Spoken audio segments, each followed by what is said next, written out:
अगले 3 से 4 साल में, 5 साल में बहुत बड़ी ब्रेक थ्रू हो सकती है। कंसर्निंग रीज़न होता है वो ये है कि फूड सिक्योरिटी जो चैलेंज है, क्या ये उसको मीट कर पाएगा ये प्रोजेक्ट? ये इसमें क्योंकि इनिशियली रिसोर्सेज लगनी और बड़ी ऑर्गेनाइज एफर्ट होनी है, और इसमें कैपिटल कॉस्ट भी इनिशियली हाई आनी है, और उसके बाद इसके रिटर्न शुरू होने हैं।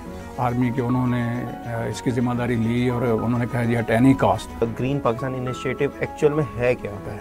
तो एक्सपेक्ट के ये किया जा रहा है कि ये जितने ममालिक हैं इसमें मिडिल ईस्ट के, जिसमें यूएई, सऊदी अरेबिया है, अमान है और बहरीन है, तो ये सारे जो मुल्क हैं ये भी इसमें इन्वेस्टमेंट करेंगे। तो इसमें एक जो इन्वेस्टमेंट आएगी, और दूसरा चाइना की जो टेक्नोलॉजीज़ है या उनकी जो कमिटमेंट है इस इनिशिएटिव के हवाले से भी वो भी इसमें आएंगी। वहाँ की मैनेजमेंट है कि हम 4 से 5 साल में ये इन्वेस्टमेंट रिटर्न